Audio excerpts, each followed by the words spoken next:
Hello बच्चों, welcome to only maths class 10th। आज हम सॉल्व करेंगे ट्रिग्नोमेट्री की टेबल। तो बिना किसी टाइम वेस्ट किए चलिए शुरू करते हैं। सबसे पहले ना हम इन कॉलम्स को कोई नाम दे देंगे। कॉलम्स को ये 0 है तो इसका नाम दे देना है 0/4 इस कॉलम को।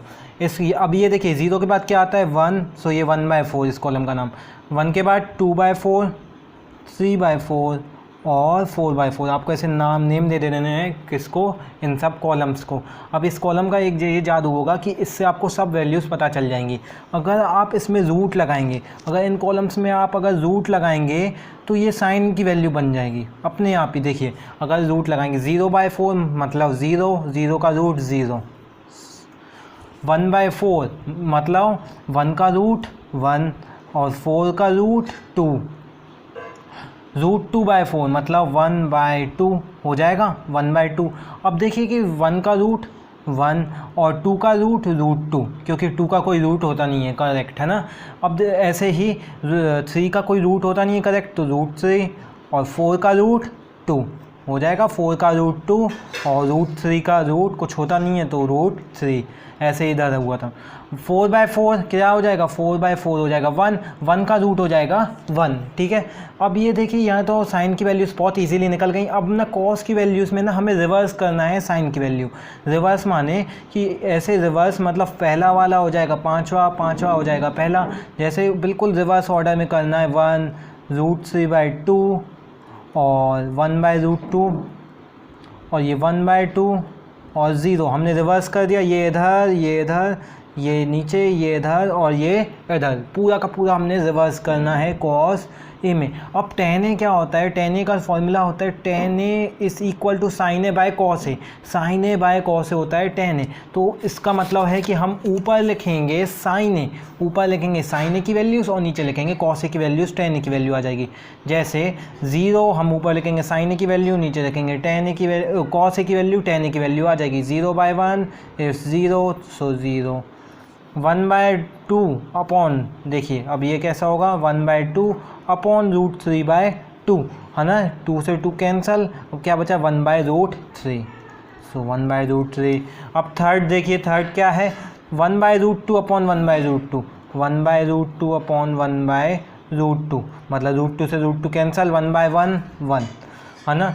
ऊपर हमें साइन ए लिखना है, नीचे कॉस ए लिखना है। आपको बस इतना याद रखना है ना कि साइन को tan a का फॉर्मूला होता है sin a/cos a। अब इनका देखिए √3/2 अपॉन 1/2, 2 से 2 कैंसल, √3/1 हो जाएगा √3, तो √3। अब आखिरी वाला देखेंगे, आखिर लास्ट वाला क्या है कि 1/0 है ना, 1/0। तो 1/0 क्या होता है, किसी भी नीचे अगर 0 आ जाता है ना तो उसका वैल्यू हो जाती है इन्फिनिटी, या फिर हम लिखेंगे नॉट डिफाइंड। आपको ये दोनों कहीं ना कहीं मिलेंगे, या तो नॉट डिफाइंड या इन्फिनिटी। अभी हम इन्फिनिटी लिख रहे हैं, नीचे कभी भी 0 आएगा तो इन्फिनिटी आ जाता है आंसर।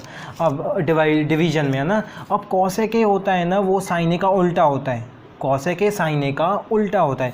जैसे sin a है 0, सो sin a का 0 का मतलब क्या है 0/1, जिसके नीचे कुछ नहीं उसके नीचे 1। अब ना sin a का हम इसको ना उल्टा कर देंगे, cos a के हो जाएगा, मतलब 0/1 को हम कर देंगे 1/0 और नीचे 0 आया तो ये हो जाएगा cos a की वैल्यू, नीचे 0 आया तो इन्फिनिटी, तो यहाँ इन्फिनिटी। ऐसे ही ना 1/2 को हमें करना है उल्टा, मतलब 2 ऊपर 1 नीचे, मतलब 2/1 दैट इज इक्वल टू 2। ऐसे ही 1/√2 को सिर्फ साइन एक उल्टा करना है, इनकी वैल्यूज़ को उल्टा सीधा करना है और कुछ नहीं करना है ना इसके औसके में। 1/√2 √2 ऊपर 1 नीचे, √2 ऊपर चला गया तो क्या हो जाएगा √2, √2/1 √2। ऐसे ही यहाँ देखिए √3/2 को हम लिखेंगे 2/√3 और 1 है तो 1 का मतलब 1/1 है तो 1 आ जाएगा उसका, है ना, 1 का 1 ही होगा अपोजिट। अब देखिए sec होता है cos a का उल्टा, sec होता है cos a का उल्टा, मतलब 1 का उल्टा 1/1 का उल्टा 1, फिर से इसका 2/√3, √2/1 का हो जाएगा √2। और इसका देखिए कि ना cos a कहाँ है, 1/2 का उल्टा क्या हो जाएगा 2 ऊपर 1 नीचे 2 और ज़ीरो का उल्टा नॉट डिफाइंड, आपको हम पहले ही जहाँ जैसे ही बिल्कुल कंडीशन बनेगी that is equal to infinity. अब कॉट ए होता है tan a का उल्टा, किसका, tan a का। अब देखिए ज़ीरो का उल्टा मतलब 0/1 का उल्टा इन्फिनिटी, जैसे मैंने पहले ही बताया था। 1/3 का उल्टा 1/√3 का उल्टा √3, 1 का उल्टा 1, √3 का अपोजिट हो जाएगा, √3 का अपोजिट मतलब √3 का नीचे कुछ नहीं है, जिसके नीचे कुछ नहीं उसके नीचे 1, √3/1 है इसका मतलब, तो 1/√3 हो जाएगा कि नहीं, सो 1/√3। अब इन्फिनिटी का उल्टा, इन्फिनिटी मतलब क्या है, इन्फिनिटी मतलब 0/1 है ना, यही है ना इसका मतलब। सो ये हो जाएगा 1/0, हो जाएगा कि नहीं, मतलब ये 0 ऊपर हो जाएगा और ये नीचे हो जाएगा, है ना, तो ये हो जाएगा 0 आंसर। इन्फिनिटी का उल्टा 0, 0 का उल्टा इन्फिनिटी, आपको याद रखना है। इन्फिनिटी को नॉट डिफाइंड भी कहते हैं। तो आई होप आपको ये वीडियो समझ में आ गई होगी। Thank you so much.